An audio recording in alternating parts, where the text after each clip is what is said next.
Hey everybody, it's Maria, and I am doing the reading habits tag today. I saw it on Abby B's channel as I was going through a Book Olive's reading recommendations, booktube recommendations, whatever, on her channel. And Abby just did the reading habits tag. I thought it sounded fun. I've seen it several places. I know it's kind of older tag. Nobody tagged me. She said, if you want to do it, do it. So I'm doing it. So that said, first question, let's see, do you have a certain place at home that you read? Yes.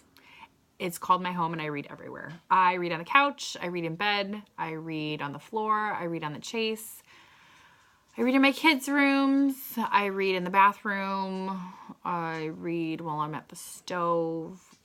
I have been known to sneak into the laundry room to read if I can't get away from people. I've read in the yard. I've read everywhere. I think my favorite place is probably the bathtub or the couch. Number 2, do you use a bookmark or a regular piece of paper?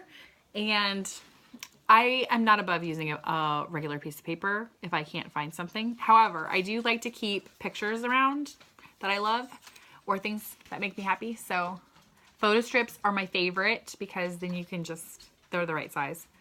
Look, that one. It's from when I was in the hospital after I had my third.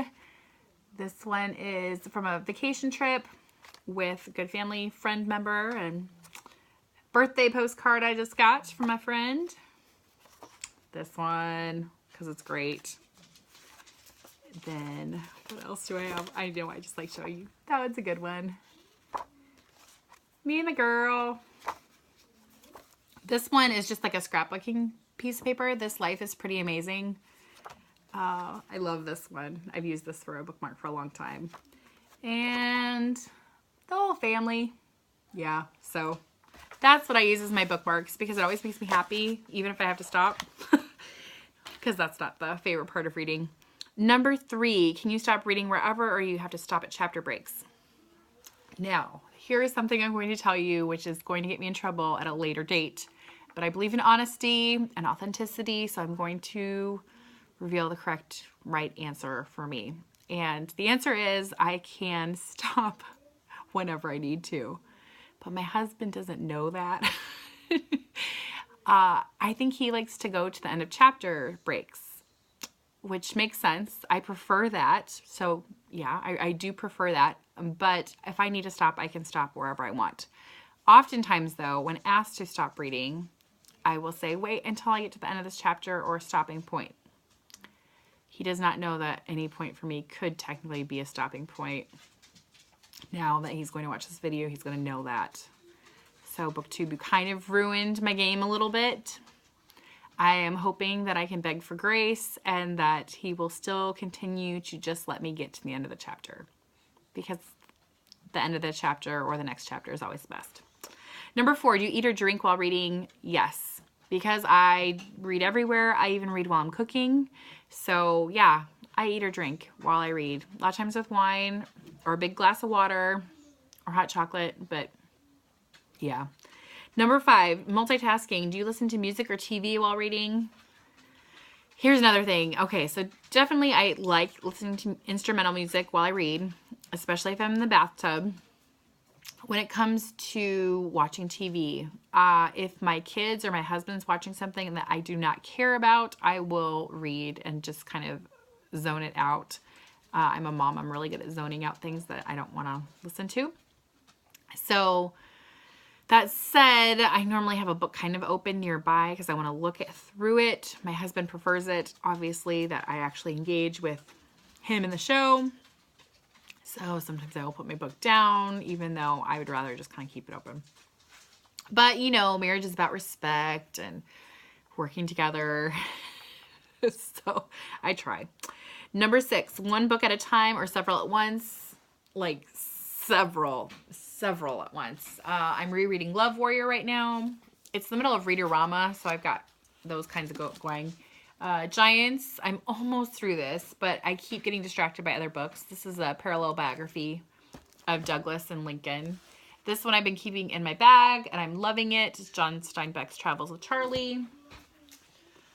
And Outlander. I'm reading Outlander for the first time. So this one's actually moved from room to room because I have not want to put it down. So that said, several at once. I also often have several books from the library that are options for, like, if I have a bigger block of time, for instance, a play, or just a shorter, tinier book that might be only 100 pages, a cookbook that I might not read cover to cover, those kinds of things I often will have out as options for quicker reads. Number 7, do you read at home or everywhere? I read everywhere. I always have a book with me in my bag. I prefer not tablet reading. So yes, I do have some digital ones on my phone that I can read, but I always have a book in my bag. Even if I'm going to a party and I'm 99.9% sure that I'm just going to play games and talk to people, I have a book in my bag. Number 8. Do you read out loud or silently in your head? Depends. If I'm reading out loud with my kids, which I do often, I think it's important to read out loud no matter how old your kids are. I think it's great for family culture. It's good for sharing things and hearing what they have to say about it. If I'm laughing about something or find something interesting, I'll read that bits out loud. Right now I'm reading the second Harry Potter illustrated edition with my boys and just enjoying that. I'm also co-reading with my eldest, The Three Musketeers, like an abridged version, and that's been really neat to kind of do with him as a bonding thing. So those things I read out loud. Most of the stuff I read quietly to myself. We also have poetry tea time, which will read poetry out loud. So that makes kind of sense. Number 9, do you read ahead or skip pages?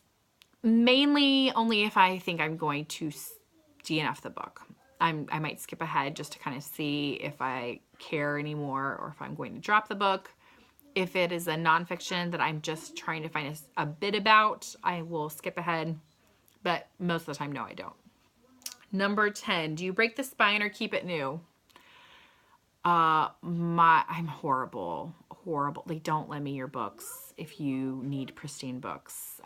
It drives my husband crazy because I'll take them in the bathtub. I will read upside down. I'll put them on the table, like flat. Like, I know. I don't really dog-ear pages unless they're already dog-eared, actually.